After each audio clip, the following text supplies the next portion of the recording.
안녕하세요. 되게 깜깜하게 나오네요. 네, 화면을 조금만 조정을 하겠습니다. 자, 처음에는 조금 카메라를 제가 켜야 뭐가 뭔지 나오니까 한 주 동안 잘 계셨는지요? 네, 자, 이번 시간은 독서와 사고 네 번째 시간입니다. 텍스트 분석의 기본이라고 얘기를 하고 있죠. 독서와 사고를 그 비대면으로 막 설명한다는 거는 사실 조금 무리가 있습니다. 왜냐하면 이 수업 자체가 책을 읽고 서로 공통 한 주 동안 책을 읽고 그 내용들을 서로 이렇게 어떤 식으로 요약했다 이런 거 발표도 하고 막 이래야 되는데 사실 이제 비대면으로 저희가 뭔가를 말씀을 드리면 저 혼자 막 얘기해야 되잖아요. 이론학적인 것만 설명을 드릴 수밖에 없는 상황이라 조금 안타깝긴 하지만 동영상을 잘 시청하시고요. 그리고 이제 중간고사는 없다고 누누이 말씀을 드렸습니다. 기말고사 때는 책을 읽으시고 요점 정리를 해갖고 오시는 독후감을 써갖고 오시는 그리고 잘 쓰시는 순서대로 이렇게 정성을 좀 봐서 구분을 하겠다라고 말씀을 드렸어요. 자, 오늘은 텍스트 분석의 기본인데요. 텍스트 분석의 기본 원칙과 기법 같은 거를 조금 말씀을 드리려고 해요.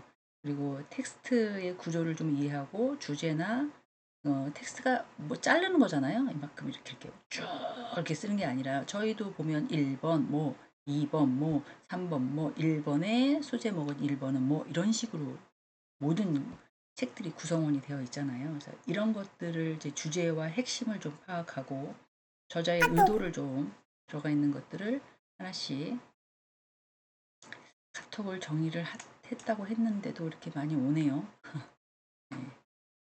그런 것들을 좀 파악하고 이 문단에는 이 사람이 무엇을 얘기하려고 하는구나 뭐 이런 것들을 조금 저자가 주장하려고 하는 것들 그리고 저희한테 이렇게 메시지를 주려고 하는 것들 이런 것들을 조금 어떻게 파악하는 그런 것들이라고 보시면 돼요. 텍스트 분석은 글 구조나 내용 그리고 의도를 체계적으로 좀 이해해야 되는 편입니다. 그리고 대화를 해보시면 한 사람한테 무슨 말을 딱 미션을 던졌는데 그분이 무슨 의미인지 알 것 같다고 딱 제가 얘기하려고 하는 것을 캐치를 했다. 그럼 기분이 어떠세요? 네, 엄청 좋잖아요. 마찬가지예요. 글을 읽을 때도 그 구조와 내용을 전체적으로 흐름을 한다면 이해하면서 읽으면 더 재밌는 거겠죠. 또 왜 사람이 무슨 얘기를 하거나 글을 읽을 때 내가 조금 이해하거나 그러면 술술술 읽혀지잖아요. 그래서 너무 확대 해석 같은 거 할 필요 없고요. 글의 깊이나 의미를 좀 파악하고 이를 평가하는 능력을 기르는 게 좋겠다. 그러려면 뭐가 있어야 되면 이제 구조를 먼저 이해를 해야 합니다. 구조는 텍스트라는 것은 문장과 단락, 장 이런 것들을 이제 구성되어 있는 거잖아요. 각 구성이 어떻게 연결되어 있고 전체의 의미를 형성하는 것에 대해서 어떻다 이런 것들을 서론에는 막 옛날에 있었던 일들 그리고 과거를 회상하는 것들 뭐 이런 것들을 얘기를 했는데 지금은 현실적인 걸 얘기를 하네 뭐 이런 식으로 이해할 수 있으면 좋을 것 같아요. 그래서 제가 무슨 독후감 같은 거를 적어 갖고 오시거나 아니면 뭘 글 써오세요 그러면 대부분 기본적으로 뭐라고 말씀드렸어요? 결론, 본론, 결론 이렇게 결론에는 뭐 써야 되지? 본론에는 못 써야 되지? 결론에는 못 써야 되지? 뭐 이렇게. 만약에 제가 기말고사 건을 하나 얘기해 책을 막 읽었어요. 어떤 책인지 모르지만 그 책을 읽었어요. 근데 이제 서론에는 제가 책을 읽을 수밖에 없었던 어떤 의미나 어, 뭐 수업을 통해서 강제적으로 할 수밖에 없었던 거 그리고 사실 바빴던 거 그리고 책을 앉아서 읽을 만큼 마음의 여유가 없는 것들 뭐 이런 것들을 쭉 썼다가 어거지로 책을 하나 선택을 해서 읽기 시작을 했는데 그 내용이 너무 좋더라. 그 내용을 간단히 얘기하면 이러이러한 내용이더라. 그러면 이 내용에서 제가 딱 하나 꽂힌 건 어떤 거더라. 뭐 이런 식으로 본론을 쓰시는 거죠. 그리고 나서는 뭐 결론적으로 내가 어떠어떤 거에 대한 좋은 이미지를 받았다든지 아니면 좋은 글귀로 생각을 하게 됐다든지 뭐 이런 식으로 이제 논리를 파악해 나가는 거죠. 그래서 자료를 보시면 서론에는 어, 텍스트의 첫 문장으로 독자에게 그 글과 주제의 목적을 소개하는 게 좋습니다. 저는 어떤 책을 읽고 독후감을 쓰려 합니다. 뭐 이렇게 하셔도 되고요. 네, 해냈다는, 한 권을 다 읽었다는 그 느낌으로 한 권을 다 정독했다는 거에 저는 기쁨을 갖습니다. 사실 기억이 안 납니다. 뭐 이렇게 하셔도 좋고요. 독자가 그 글에 대해서 저죠. 여러분들의 독후감을 받아서 읽을 사람이 저잖아요. 독자가 독자에 대해서 기본적으로 이해를 갖출 수 있게끔 본론을 작성하시면 좋겠어요. 거기서 좀 어떻게 써야 될지를 자세하게 담고 있는데, 저자가 글의 주제를 좀 명확하게, 예를 들어서 논문에선 연구의 질문, 논의할 문제 이런 것들을 소개하듯이 저희는 뭐 할 거예요? 독후감 쓸 거예요. 그러면 제가 읽었을 때, 제가 지금 여러분들이 쓰실 거에 대한 거를 읽을 독자잖아요. 글을 주제를 좀 명확하게 쓰셔야 된다는 거죠. 그리고 목적에 대한 진술, 저자가 글을 쓰려고 하는 것들, 이걸 어떻게 해서 제공하고 어떻게 설득하고 어떻게 분석하고 그 형식에 따라서 좀 달라지긴 하겠지만 그런 내용들을 쓴다는 거죠. 그리고 이제 배경 정보, 주제에 대한 기본적인 배경을 정보를 제공하고 독자가 그 주제에 대해서 이해하면서 읽을 수 있도록. 그러면 여기서 서론에는 뭘 쓰시면 좋으실 것 같으세요? 네, 제목 쓰셔야죠. 제목을 쓰셔서 이분이 지금 어떻던 책을 읽고 저자 누구 이렇게 하셔도 되고, 뭐 자기만의 좀 독창적인 주제를 선정하셔도 좋고, 그런 거죠. 지금 제가 책상 위에 노트북을 올려놓고 녹음을 하고 있거든요. 근데 이게 조금 낮아요. 그래서 자꾸 카메라가 밑으로 막 내려가는 느낌. 그래서 책을 조금 올리겠습니다. 좀 흔들려도 조금만 이해해 주십시오. 카메라가 자꾸 밑으로 쭉 떨어지는 느낌이 들어서, 네, 그리고 제가 조금만 이렇게 막 액션을 취하면 제가 안 보이는 것 같아서 조금만 조정을 하겠습니다. 네.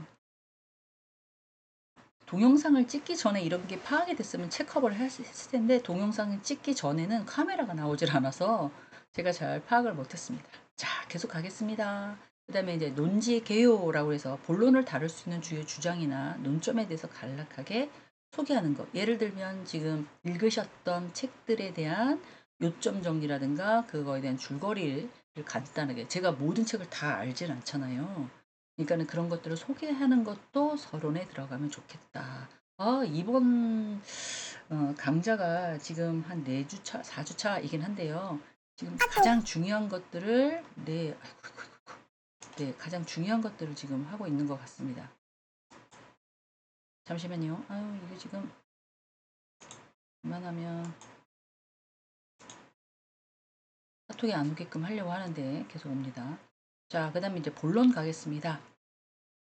본론에는 이제 전 진짜 핵심 부분을 담아야겠죠. 네, 저자가 주장하려고 하는 것들, 그리고 뒷받침하는 증거, 뭐 이런 것들. 잠시만요. 네, 잠깐 카메라를 제가 껐었는데요. 카톡이 계속 와서 화면에만 보여가지고 카톡을 좀 정리를 했습니다. 제가 원래 로그아웃 안 했는데 이 노트북이 제 거니까 자동으로 로그아웃이 됐나 봐요. 자, 그래서 지금 저자가 주장하려고 하는 것들을 뒷받침해서 증거와 논리를 제시하는 것이 본론이에요. 본론은 일반적으로 여러 단락으로 좀 나눠져 있죠. 근데 그 단락에 하나의 중요한 아이디어를 조금 딱 키포인트를 준다는 거죠. 본론을 보겠습니다. 뭐 이러면서 그 주장하려고 하는 그 책을 읽으시고 느낀 점을 나는 이렇게 생각한다. 이런 식으로 중심 주체를 가지고 얘기를 해야겠다. 뭐 이런 것들을 집어넣으셔야 된다는 거죠. 그리고 그것 또한 이제 근거.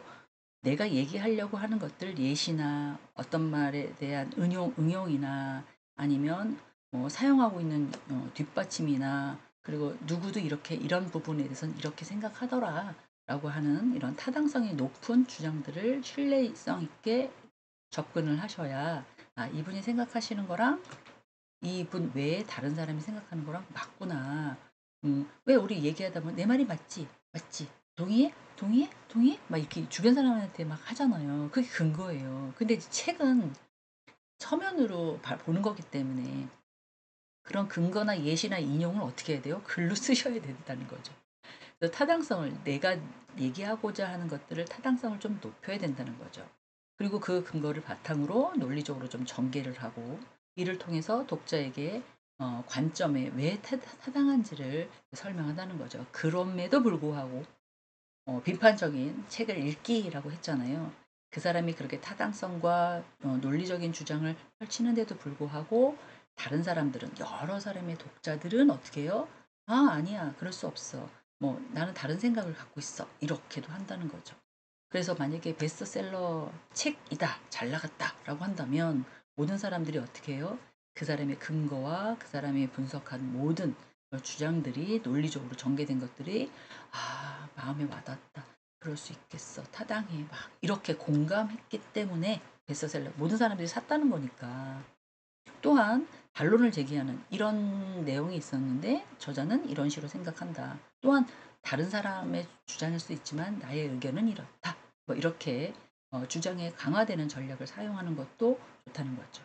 그러면 지금 독후감을 쓰실 때 서론, 본론, 결론으로 쓰실 거잖아요. 이제 본론에는 이런 거를 집어넣으셔야 되는 면 좋겠다. 뭐 이렇게 말씀드려도 좋을 것 같아요. 자, 결론. 결론은 어떻게 보면 마지막 부분이잖아요. 난 좋았다. 뭐 이렇게 쓰는 것보다 본론에서 논의된 내용을 요약하는 거예요. 더 짧게. 그리고 최종적으로 저자를 주장하는 재확인의 역할을 좀 하고요. 독자에게 그를 핵심 메시지를 조금 더 한 번 더 강조해 나는 거죠. 좀 뭐 이렇게 쓴 걸 또 요약해. 근데 이 형태가 모든 책에 또 모든 글에 특히 이렇게 전문 서적에 완전히 고착화되어 있는 그런 구조라고 보시면 돼요. 저도 그렇게 하거든요. 그러니까는 어떻게 해요? 결론은 서론 잘 쓰고 본론 잘 쓰면 결론은 그냥 쭉 네. 본론을 어떻게 내리지? 본론을 어떻게 내리지? 이렇게 안 하셔도 서론과 본론을 잘 쓰시면 결론은 그냥 자연스럽게 왜? 처음엔 요약이 들어가잖아요. 내가 썼던 내용과 주장을 다시 한번 상기시켜주는 거고요. 그리고 최종 주장, 저자가 그 글에 대해서 최종적으로 의견을 내고 독자에게 자기 주장을 다시 한번 one more time 다시 한번 강조하는 그런 시간이란 말이에요. 그래서 미래의 어떤 시사점, 이 글에는 어떻게 발전되실 거고 이런 것은 어떻게 사람들이 생각을 할 것이고 이 글을 읽으면 어떻게 할 것이다. 교수님 그냥 책 읽고 독후감 쓰라고 해놓고 무슨 서론, 본론, 결론 막 너무 복잡해요. 막 이러실 것 같아서 좀 죄송스럽긴 합니다. 그래도 이제 처음이자 마지막이잖아요. 다 언제 또 이런 형식에 맞춰서 빡빡한 글을 써보겠습니까, 저희들이. 그렇죠. 또 사회 나가시고 또 학기가 마지막 학기다 보니까 계속 공부하실 수도 있겠지만 그래도 이제 전문학사에서 마지막 학기잖아요. 그렇기 때문에 이런 글을 쓸 일이 그렇게 많지 않을 것 같다는 생각이 듭니다. 그래서 웬만하면 한번 구성을 맞춰서 써보시는 것도 연습하기로 했잖아요. 우리 좋으실 것 같아요. 자, 계속 넘어가겠습니다. 주제 제시. 이거는 주제 제시는 문장의 텍스트나 단락을 주제를 소개하거나 논의할 주요 아이디어를 제시하는 것도 좋다. 그래서 보통은 첫 문장에 딱 어떻다라고 주제를 하는 경우도 있고요. 제가 읽어봤던 거는 본론을 다 쓰고 그러므로 결과적으로 이 글의 목적과 주제는 이렇다라고 뒤에 쓰시는 분들도 있어요. 그거는 왜 그럴까요? 라고 물어보시면 그냥 저자의 스타일? 다양하잖아요. 그리고 중간에다 집어넣으시는 분도 있고요. 그리고 말을 막 섞어가지고 주제를 찾게 하시는 분들도 없잖아 있어요. 근데 그렇게 하지 마시고 첫 번째 주장이든 맨 마지막이든 본인들이 얘기하실 거 쓰시고 그 글의 주제를 이런 뜻으로 쓰려고 하는구나. 네. 바쁘니까 네, 읽기 편하게 그렇게 쓰시는 것도 좋을 것 같아요. 그래서 예시글을 넣어놨습니다. 이 글에서 기후변화가 세계 농업에 미치는 영향을 다루겠습니다. 뭐 이렇게 한다든지 다음 단락에서는 인플레이션의 경제적인 결과에 대해서 한번 살펴보겠습니다. 그러면 뭐 되게 글의 변화, 기후의 변화에 대해서 얘기를 한다면 저번 시간에도 얘기했지만 되게 많겠죠. 또 말 그대로 세계의 농업에 미치는 영향이라고 하면 4계절 있는 거 있고 2계절 있는 거 있고 1계절 있는 나라도 있고 다양하겠잖아요. 얘기할 게 얼마나 많겠어요. 그리고 뭐 경제적으로 인플레이션, 경기가 어렵다는 뜻이잖아요. 그래서 경제적인 결과에 대해서 얘기한다면 또 용어에 대해서 공부해야 되죠. 우리나라 경제 상황에 대해서 알아야 되죠. 그리고 세계 경제에 대해서도 알아야죠. 이게 왜 인플레이션이 왜 생겼는지도 알아야 되죠. 그리고 나서 그걸 적용해서 지금 우리나라의 현실 다들 힘들다 힘들다 막 그러잖아요. 특히 사업하시는 분들은. 그러면 이제 그런 거에 대해서 한 산업뿐만 아니라 딱 띄어가지고 뭐 전반적인 그러면 자료를 어마무시하게 막 찾아봐야 되잖아요. 그런 것들을 어, 하실 수 있다는 거죠. 주제 제시는 이런 형식이다라고 보시면 돼요. 자, 그래서 어떻게 보면 주장의 제시 문장을 저자의 주요 관점에서 입장을 좀 명확하게 쓰는 게 되게 좋고요. 그리고 나서는 본론에 자주 좀 이 문장이 나타내서 전체 텍스트에 단락에 대해서 우리는 이런 걸 보려고 했었죠. 이렇게 하겠습니다.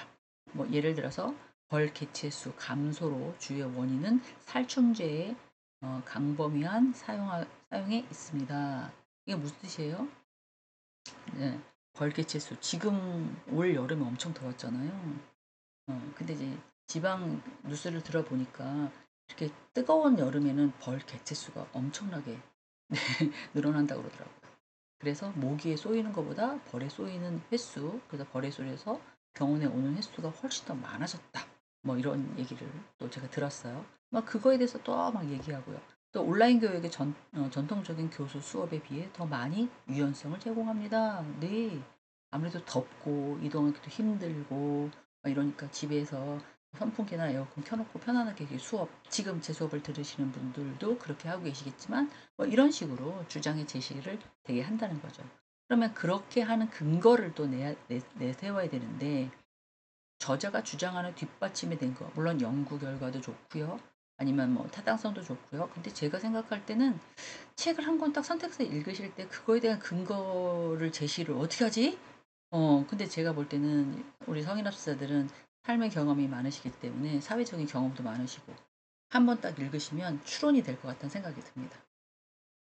그래서 그렇게 근거 제시는 어렵지 않고 다른 거를 그럼 이 책을 위해서 독후감을 쓰기 위해서 뭔가를 찾아봐야 되네? 이렇게 걱정 안 하셔도 될 것 같아요. 우리가 지금 독서를 읽고 테스트 분석을 어떻게 하는지 그 주제를 갖고 지금 얘기를 하고 있기 때문에 자, 예시 한번 볼까요? 캘리포니아 대학에서 수행한 연구에 따르면 75%의 굴락이 살충제의 노출로 인해 영향을 받았다고 합니다. 이게 무슨 말이에요? 아까 얘기한 걸 있다면 아 그렇구나.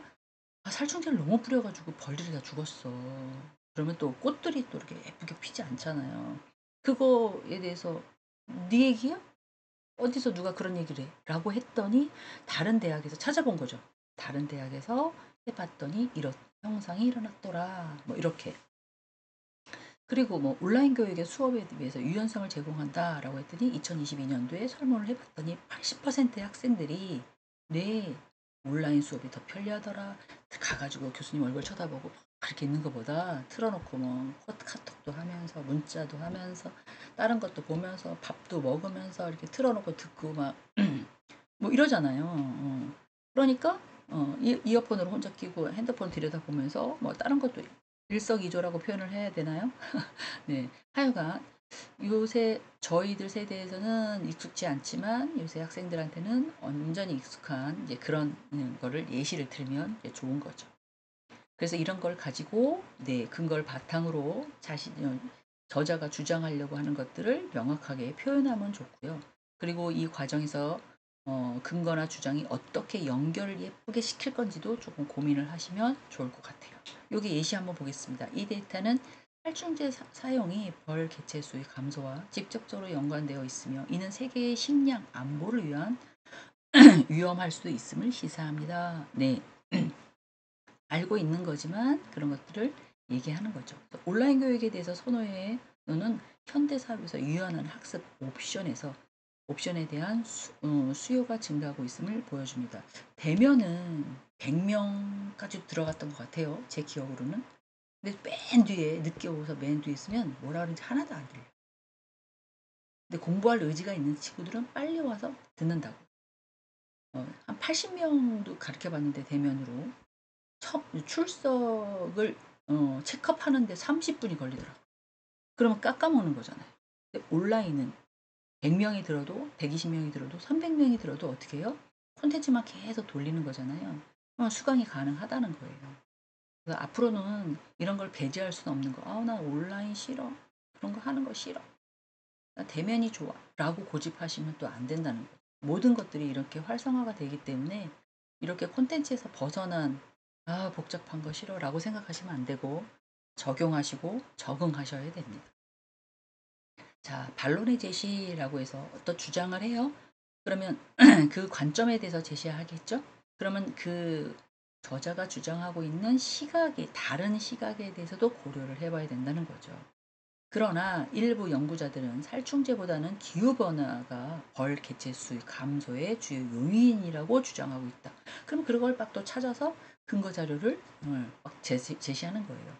온라인 교육의 장점에도 불구하고 전통적인 교실 수업에서는 대면 상호작용이 부족하다는 비판을 제시하고 있다.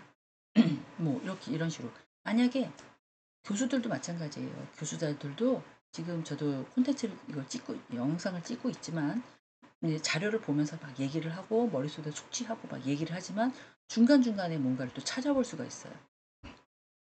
잠깐 영상을 멈추고 뭔가를 찾아보고 제가 아까 이제 카톡이 막 와서 카톡을 왜 이렇게 어떻게 해야 되나 이래가지고 또 영상 잠깐 멈추고 정리했잖아요. 이런 식으로 서로 그러면 봐요. 대면에서 얘기할 때는 학생들하고 막 얘기를 할 때는 학습자하고 얘기할 때는 어떻게 해요? 잠깐만요. 제가 찾아볼게요. 이렇게 할 수 있어요? 없어요? 없단 말이죠. 완전히 머릿속에다 숙지하고 그리고 집어넣어야 되는 거잖아요. 그러니까 서로의 편리성이 있지만 어떻게 해요? 옛날에 대면상 약간 그리고 또 좀 뭐라 그래야 되나 사람의 눈빛을 보면서 또 대화를 하면서 또 학생과 교수자에 대한 어떠한 커뮤니케이션 그리고 또 질문도 하고 답변도 하고 그리고 발표 같은 거를 하고 의견도 서로 물어볼 수 있고 그러면 교수자가 모든 물론 지식을 전달하는 사람이지만 100%는 맞지는 않잖아요. 100% 맞지 않습니다. 가치관이 다 다르기 때문에. 그러면 지식을 배워서 먼저 알려드리는 역할을 하는 거지 제가 갖고 있는 어떤 고착된 개념 이런 것들을 막 학생들에게 주입시키는 거는 또 아니라고 생각합니다. 그렇기 때문에 그런 것들이 조금 부족할 부분이 아닌가 뭐 이런 식으로 얘기를 하고 있는 거죠.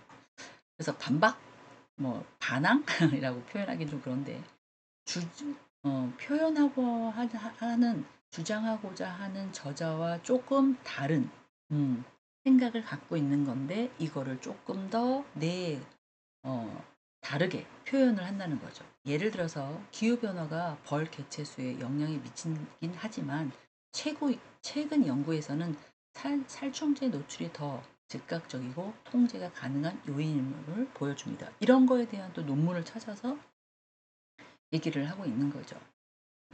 사실 뭐 의약품이 엄청나게 삶의 수명의 질을 늘릴 수 있을 만큼 엄청나게 발달돼 있잖아요. 그러면 인간도 그런데 세균이나 살충제 이런 어떤 그런 것들 동물들, 식물들 이런 것들에 대해서 죽이고 살리고 하는 거는 훨씬 더 저희한테 임상 실험하기 전에 그런 식물이나 동물들한테 하잖아요. 그래서 그런 형식으로 반박을 하시면 좋을 것 같다. 그런 거죠.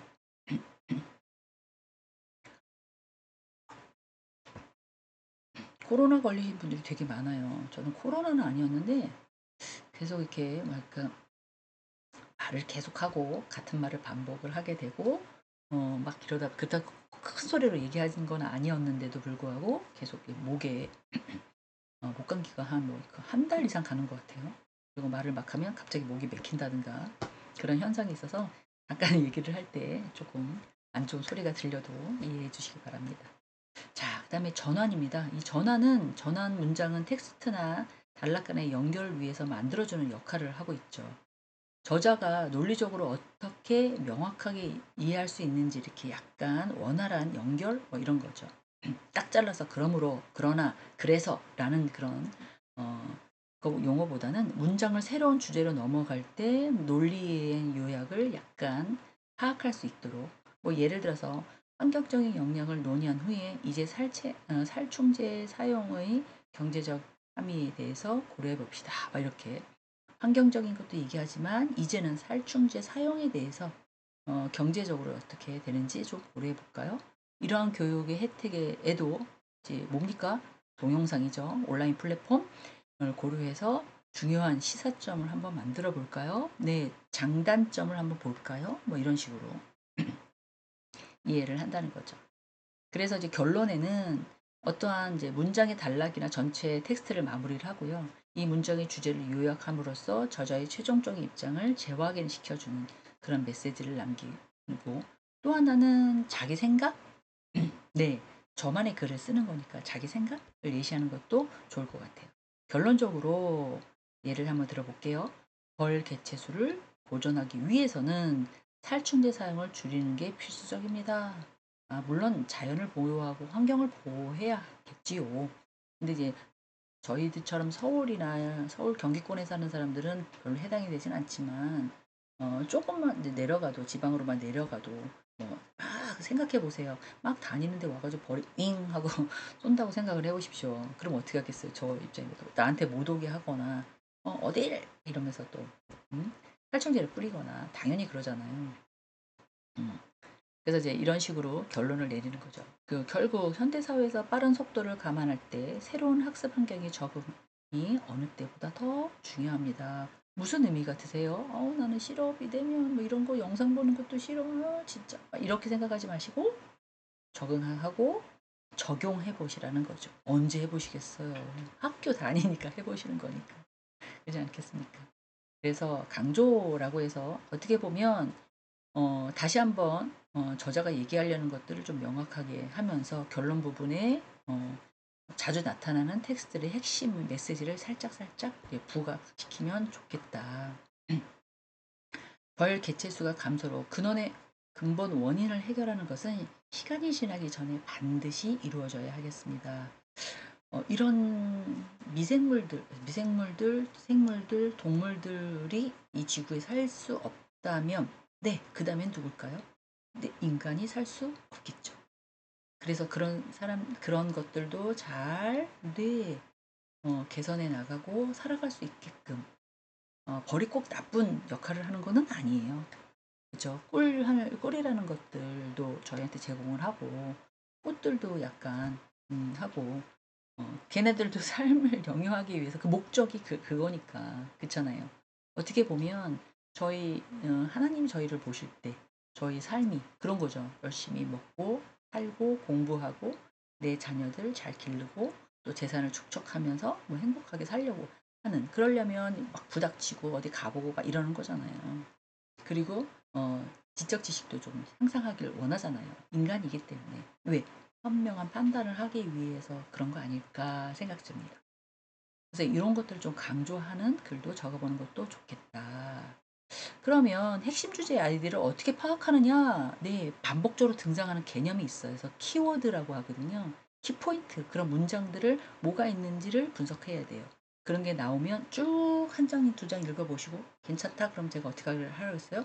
메모를 딱 해놔라. 그랬잖아요. 그러면 그 주제에 대해서 텍스트의 중심이 되는 아이디어나 메시지를 글 전체를 관통할 수 있도록 중요한 개념이기 때문에 작가가 청자에게 전달하려고 하는 그런 핵심적인 것들을 딱 캐치해 내셔야 된다는 거예요. 근데 대부분 책을 보거나 어떤 보면 책의 의미를 알고 계세요. 그래서 특정한 뭐 소설 같은 거, 사랑의 복잡성 뭐 이러면 의미가 뭡니까? 뭐 사랑 그러면 부부 간의 사랑도 있겠지만 자식 간의 사랑도 있고 또 저 여자니까 자매 간의 사랑도 있겠고 또 막 이런 거잖아요. 그리고 뭐 학습자와 제가 이제 성인학습자를 막 사랑하듯이 막 이런 되게 복잡하잖아요. 뭐 남녀 간의 사랑을 얘기하는 거는 아니에요. 그러니까 그런 거에 대해서 막 아낌없이 누구한테는 아낌없이 주는 사랑이지만 누구한테는 하나 주면 하나 받으려고 하는 뭐 인간의 이제 본성이 그러니까 이제 그런 거에 대해서 막 얘기를 하면 뭘 의미하려고 하는 건지 알겠구나. 이 단락에서는 무엇을 의미하고 이 단락에서는 무엇을 의미하고 막 이런 거잖아요. 그래서 뭐 이제 에세이지 주제가 환경 보호의 필요성이라고 한다면 요새 뭐 일회용 컵 엄청 저도 많이 사용하고 있긴 하지만 그렇다고 텀블러를 갖고 다닐 만큼 저도 삶의 여유가 그렇게 없어서 텀블러를 씻고 뭐 개인 컵이 있지만 그걸 갖고 다닐 수도 없는 상황이고 사실 그렇잖아요. 알고는 있죠. 필요성에 대해서. 그래서 웬만하면 안 쓰려고 하고 쓰더라도 재활용을 확실하게 하려고 하고 웬만하면 닦아서 내놓으려고 하고 최선을 다하고 있지만 삶이 또 모든 분들이 그렇잖아요. 바쁘시고 막 이러시니까 그런 거에 대해서 주제를 딱 파악해야 된다라는 거죠. 주제를 식별하는 방법, 반복적으로 키워드가 나오냐, 서론과 본론을 주제에 글의 암시를 명확하게 했느냐, 아니면 글 전반적으로 무슨 상황, 분위기, 메시지 이런 것들을 대해서 빨리빨리 파악하느냐, 이런 것들도 해보시면 좋을 것 같다라는 거죠. 핵심적인 도출, 핵심 아이디어? 네, 이거는 이제 주제와 밀접한 관계가 있다고 그랬어요. 그렇기 때문에 뭐 아이디어 텍스트를 구조를 이해하고 저자의 의도를 명확하게 파악하는데 도움이 되죠. 그래서 키워드라는 단어를 제가 썼던 걸로 기억을 합니다. 그리고 아이디어를 도출하는 방법은 예를 들면 여러 가지가 있겠지만 뭐 아까처럼 말씀한 뭐 사랑의 복잡성이라고 한다면 인간관계 복잡성 이러면 또 엄청 많은 관계대가 있겠죠? 네. 가족 간에도 있겠고 가족 하나하나 자녀도 있겠고 형제도 있겠고 부모님과도 있겠고 또 주변에도 있겠고 땅 따지면 앞집 아줌마 옆집 아저씨 뒷집 뭐 물론 별로 만나진 않겠지만 관계라는 게 있잖아요. 그런 거에 대해서는 핵심적인 어떤 아이디어를 딱 도출한다는 거죠. 그리고 신뢰성의 중요성, 갈등의 원인, 화해 방법 이런 것들이 근데 거의 다 인간관계는 비슷하지만 제가 생각하는 결론을 말하면 상대는 변해 안 변해요? 절대 안 변합니다. 변하려고 생각하시지 마시고 그냥 두세요. 누가 변해야 돼요? 내가 변해. 그게 가장 마음이 편안하더라고요. 약간 존심 상하고 약간 찌질이 같은데 내가 양보를 해야 되나? 뭐 약간 처음에는 그런 생각이 저도 들었는데 제 마음이 편하려면 제가 그냥 어, 지는 게 약간 저자세로 가는 게 좋다라는 거죠. 제 이미지를 생각해서라면 물론 성인학습자분들은 저보다 삶의 경험이 훨씬 더 풍부하시기 때문에 맞겠죠. 어, 그래서 그래서 모르겠어요. 순수하신 분들이 되게 많으셨던 것 같아요. 착하고 예쁘고 막 이런 것들. 어떤 분이 저한테 그러시더라고요. 아유 제가 과대지만 과대로 나오는 그 장학금을 제가 다 어떻게 먹어요. 이거를 가지고 저희는 저희 반을 위해서 다 씁니다. 그렇기 때문에 너무 걱정하지 마세요. 이런 말씀을 하신 분이 계시더라고요. 이름은 밝히지 않겠지만, 네, 그분을 보면서, 저렇게 마음을 예쁘게 쓰시는구나. 사실 저도 그렇거든요. 제가 이제 센터장으로 받는 어떤 수당이 있으면 그걸 가지고 학생들에게 아니면 직원들에게 다시 학교에다가 이렇게 돌려주려고 하는, 사용하려는 그런 마음가짐이 있어요. 저도. 근데 똑같은 생각을 갖고 계시는 거예요. 그래서 저분도 되게 예쁘다. 그러니까 그분이 주변 사람들이 그분들을 많이 따르고 마음씨가 이뻐. 정말 착하네. 정말 괜찮네. 막 이런 거 받으시는 분이 계시더라고. 하여간 주변 남이 변하는 것보다 내가 변해야 된다. 네, 그렇게 해서 어떤 아이디어가 있으면 도출 방법을 체크하시면 좋을 것 같아요. 자, 주제의 뭐 연관성, 아이디어 위기 분석, 뭐 거의 다 논리의 흐름을 주제에 대해서 설명을 하고 있는데요. 아이디어를 부착하기는 아이디어를 구별함으로써 글 구조를 더 잘 이해할 수 있도록 사용도 하고 그 글을 그렇게 쓰게 좋다라는 거죠. 그러면 저자의 생각을 우리는 글로 읽잖아요. 어떻게 다 파악하느냐. 목적 딱 읽으면 이 사람이 뭘 얘기하려고 하는구나. 그리고 단락과 하면 이 단락에서는 이 사람이 무엇을 얘기하려고 하는구나. 그리고 목적에 대해서 단서를 어떻게 붙였구나. 뭐 이런 것들. 그리고 저자의 의도된 반응을 어떻게 예상하고 또 그 글을 읽으면서 내가 어떤 식으로 감동을 받는구나. 뭐 이런 형태로 하시면 좋을 것 같아요. 그래서 텍스트의 구조의 형식을 보면 물론 조직적으로 구성되는 경우도 있고요. 설득이 목적이라면 논리적으로 주장을 막 해내고요.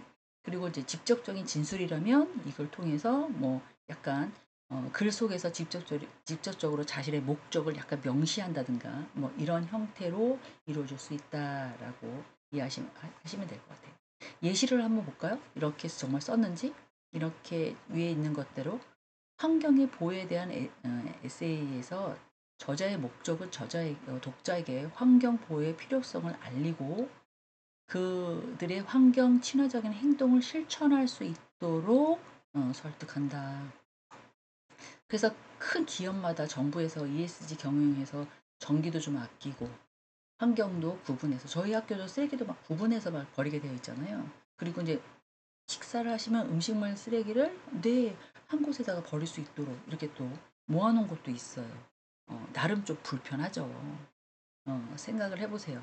뭐 A동에서 B동까지 가야 돼.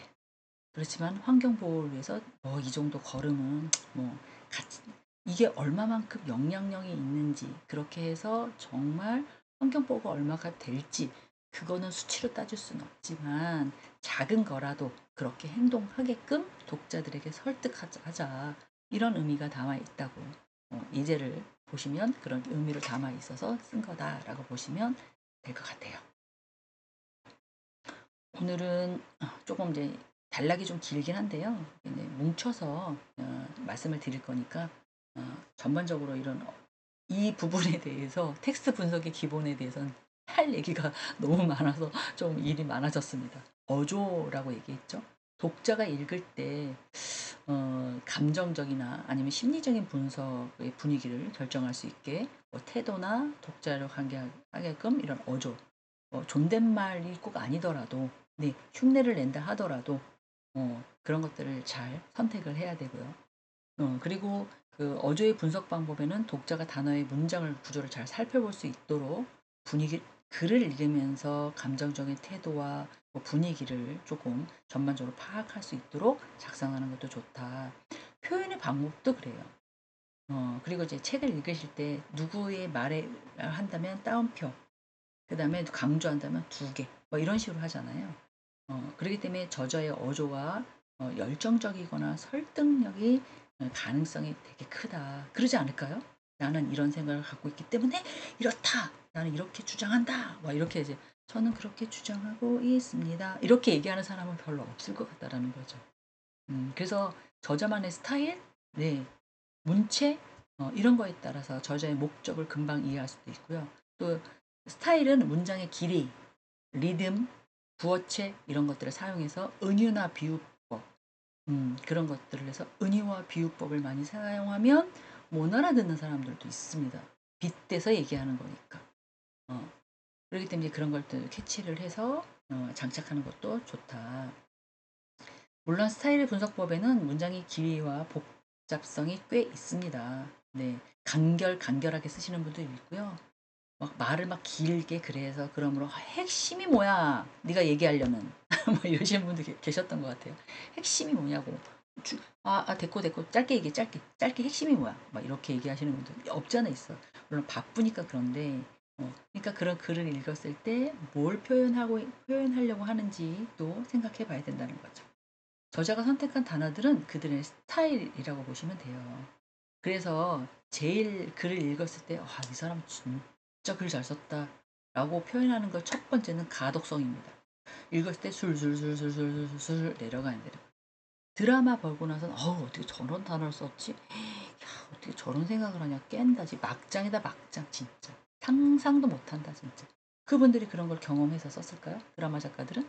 그렇지 않죠. 시나리오는 누구 대사를 쳐야 되잖아요. 이 사람의 생각, 배우의 입장에서 막 쓰는 거죠. 그리고 또 이 배우 입장에서 막 반박해서. 그러니까 대단하신 것 같아요. 어, 그래서 이제 스타일에 따라서 우리가 봤을 때 모든 사람들이 공감한다면 뭐 흥미도 있겠고 보여지는 것도 있겠지만 어조나 어투, 스타일 분석도 중요하다. 제일 많이 글에서 표현되는 거는 비유법, 은유법, 반어법 뭐 이런 겁니다. 그래서 더 깊은 인상을 남기기 위해서 이런 것들을 많이 사용하고 계시죠.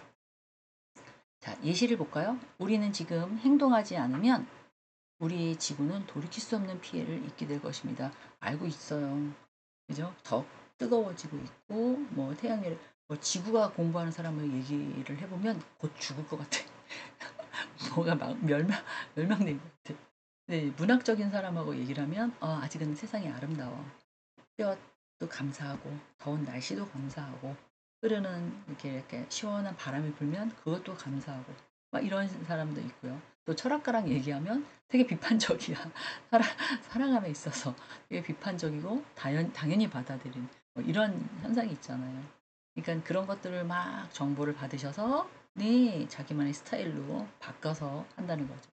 하늘은 스타일 한번 볼까요? 하늘은 눈물로 가득 찼고 하늘이 눈물로 정말 가득 찼을까요? 네. 엊그저께 보니까 정말 비가 온 뒤여서 그런지 정말 구름 한 점 없이 파랗더라고요. 그래서 제가 깜짝 놀랐어요. 서울엔 그런 게 별로 없는데 하늘은 눈물로 가득 찼고 바람은 슬픈 노래를 불렀다. 이야, 바람이 정말 슬픈 노래를 부르나요? 문장의 시적이고 감성적인 스타일을 보여준다는 거죠. 이건 쉽지 않은 것들이에요.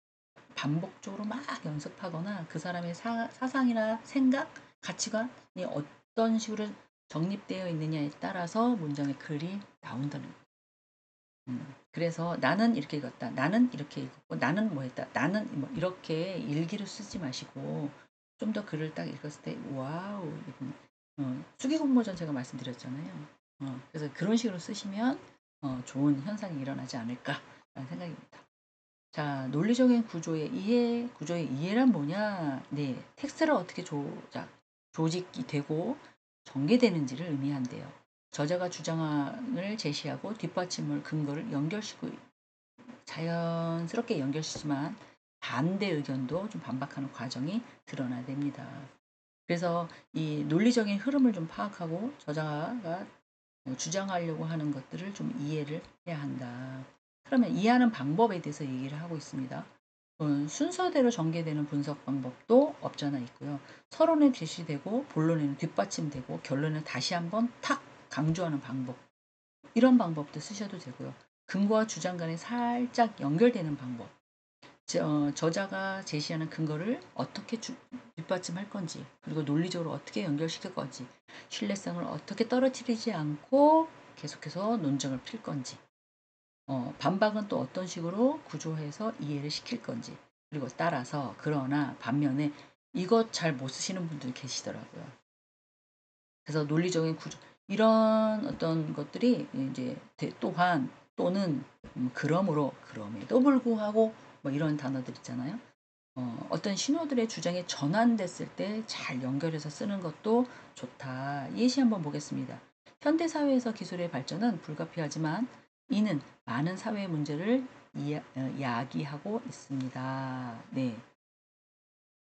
이런 식으로 뭐 많은 이라는 단어를 썼고 첫째 서론은 그렇고요. 첫째 기술은 인간의 소통 방식을 일으켰습니다. 근거를 제시. 둘째 어떻다는 거 이거 요약한 거잖아요. 두 번째는 기술의 발전을 위해서 자동화는 실업률 증가를 초래하고 있습니다. 네, 지금 그러고 있잖아요. 따라서 기술 발전의 긍정적인 측면에도 불구하고 우리는 그로 인해서 발생시키는 사회적 문제를 해결해서 노력해야 됩니다. 뭘 노력하라는 거예요? 기술 발전이 계속 되고 있어요. 좋죠. 자율주행도 있고 중국에는 지금 운전수 없이 자율주행하는 미국에서 스탑! 하지마 하지마 하지마 위험해 잠깐 아직 기술이 안정성이 없어 라고 하지만 중국은 알바야 우리는 할 거야 막 이래가지고 지금 만들어냈어요. 그럼 어떻게 해요?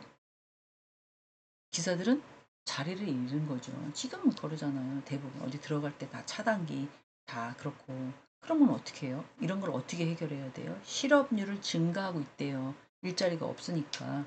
그럼 실업률을 증가하지 않고 일자리 생긴다면 그거를 조작하거나 그거를 관리할 수 있는 사람이 생겨야 된다는 거죠. 그래서 지금 흐름에 아유 내가 무슨 70인데 직장을 다니겠어 라고 생각하지 마시고 직장이랑 상관없이 사회의 변화에 따라서 저희는 적응을 해야 합니다. 그렇기 때문에 모든 것들을 습득하셔야 된다는 거죠. 자, 주요 주장의 근거 분석이라고, 물론 핵심적인 생각이나 의견을 얘기하는 걸 주장이라고 얘기했겠죠. 근거는 정보나 거기에 뒷받침될 수 있던 어떤 자료들을 얘기를 하는 거라고 말씀드렸고요.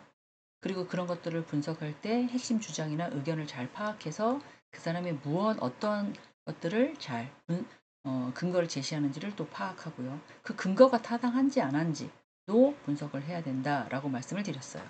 그리고 그 근거는 순서대로 네 설득력 있게 얘기를 해야 된다. 예시 한번 보겠습니다. 기후변화는 인구의 생존을 위하는 위협하는 가장 큰 문제 중에 하나입니다. 라고 주장을 했어요. 근거, 지난 50년간 지구의 평균 기온이 1도 정도 상승했다. 이거는 통계청에서 나온 거다. 내 얘기가 아니고 최근 빈번해진 자연재해는 기후변화를 직접적인 결과가 있다. 뭐 지금 막 싱크홀도 생기고 너무 더우니까 그죠? 산사태 뭐 이런 것도 기후변화도 홍수가 오면 막 이제 폭우처럼 오잖아요. 그러면 막 뭐 산사태가 일어나는 경우도 있고 그리고 세계보건기구에 따르면 기후변화로 인해서 수백만 명들이 건강의 위험도 아무래도 그렇죠. 막 덥다가 갑자기 춥다가 그러면 에어컨을 또 막 씌울 거네요.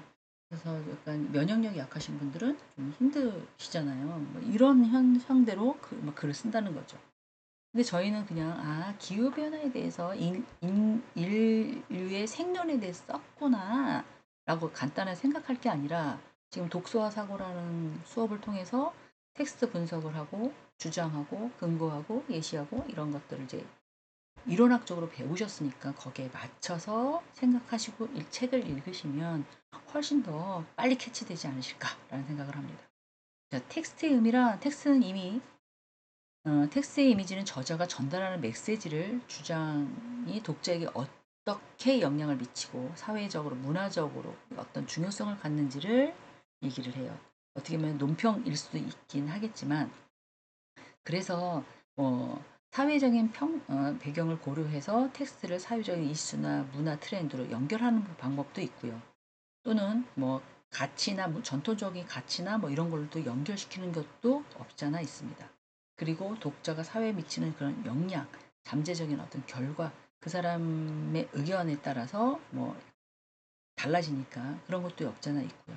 그리고 특정한 상황에 적용되지는 아니하지만 보편적으로 적용하는 가능성이 있는지 없는지도 평가하는 그런 현상도 일어날 수 있다.